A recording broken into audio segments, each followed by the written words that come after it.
أعوذ بالله من الشيطان الرجيم.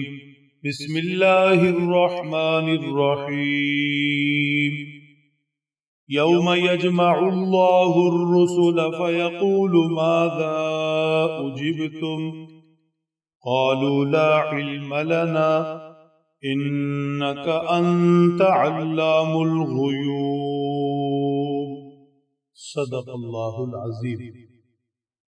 گزشتہ زیر درس آیات طیبات میں دوران سفر موت آ جانے اور وصیت کے طریقہ کو زیر بحث لایا گیا. گویا فرمایا گیا کہ اللہ کے حضور حاضر ہونے سے پہلے یہاں دنیا کے معاملات کا انتظام ٹھیک ٹھیک کر لو. جبکہ آج تلاوت کی گئی آیت شریفہ میں اللہ جل شانہ کے حضور حاضری اور وہاں جواب دہی کی تیاری کی تلقین کی جا رہی ہے.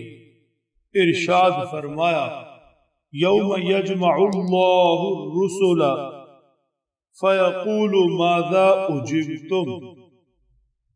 قیامت کے دن اللہ سبحانہ وتعالی تمام انبیاء کرام کو جمع فرمائیں گے اور پھر اللہ جل شانہ ہر نبی کو جن کے ساتھ ان کی امتیں بھی ہوں گی یہ سوال پوچھیں گے ماذا اجبتم. تمہاری دعوت کا یہ ساتھ کھڑی امت نے تمہاری امت نے کیا جواب دیا؟ تمہاری بات مانی یا نہیں؟ تمہاری آواز پر لبیک کہا یا نہیں؟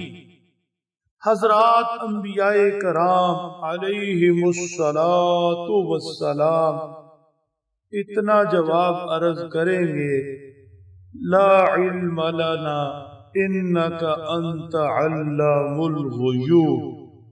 اللہ ہمیں کچھ خبر نہیں، بے شک آپ ہی غیب کو بہت اچھے سے جاننے والے ہیں. چھپی باتوں کو بن دیکھی چیزوں کو آپ جانتے، ہمیں کیا خبر.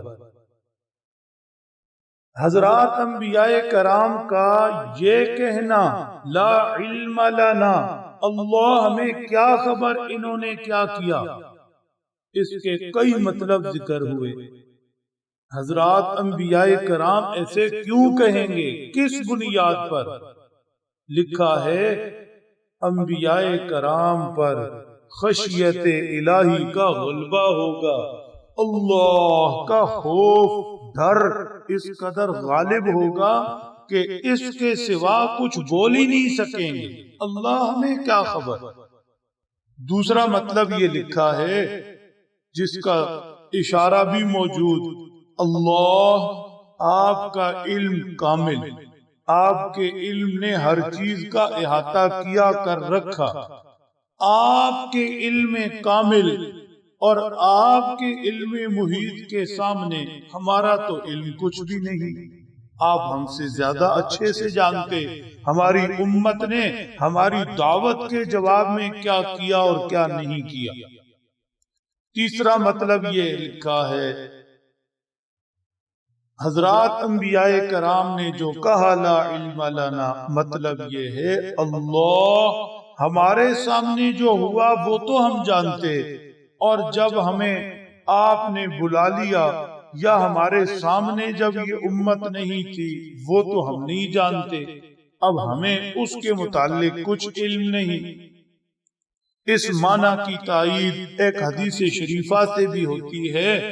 حضرت صلی اللہ علیہ وسلم حوض کوثر پر کھڑے ہوں گے، کچھ لوگ آپ کی طرف آ رہے، انہیں فرشتے روک دیں گے. اللہ کے نبی صلی اللہ علیہ وسلم فرمائیں گے آنے دو آنے دو، ہاؤلائی اصحابی، یہ تو میرے لوگ ہیں، میری امت کے لوگ ہیں. فرشتے عرض کریں گے اے اللہ کے نبی یہ آپ کی امت کے لوگ تو ہیں لیکن آپ کو معلوم نہیں آپ کے بعد انہوں نے کیا کیا. آپ کی سنتوں کو چھوڑ دیا، آپ کے طور طریقوں کو چھوڑ دیا، لہذا اب یہ آپ کے ہاتھوں جام کوثر نہیں پی سکتے۔ حضور کی سنت بڑی قیمت رکھتی ہے، ایسے نہیں کہ سنت ہے کر لیا تو کر لیا، نہ کیا تو نہ کیا، نہیں، حضور کی سنت پر عمل، حضور کے ہاتھوں جام کوثر پینا ہے، اور حضور کی سنت سے محرومی حضور کے ہاتھوں جام کوثر سے محروم ہونا ہے۔ حضرات انبیاء کرام اللہ کے حضور پیش ہو کر جب اس قدر مغلوب ہوں گے، پریشان ہوں گے، اللہ کا خوف خشیت ان پر غالب ہوگا، کچھ کہہ نہیں سکیں گے، تو سوچیں ہمارا کیا حال ہوگا، ہم کس حال میں ہوں گے۔ اور یہ بھی سوچنا چاہیے کہ جب قیامت کے دن انبیاء کرام سے سوال ہے، انبیاء کرام سے باز پرس ہے، پوچھا جا رہا کیا کیا زندگی میں، جو تمہارے ذمے تھا کیا بنا، تو کیا ہم سے باز پرس نہیں ہوگی؟ ضرور ہوگی۔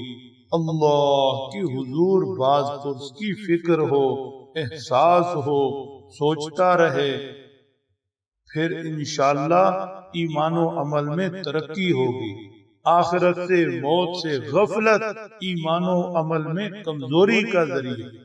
اللہ سمجھ دیں، عمل کی توفیق بخشے۔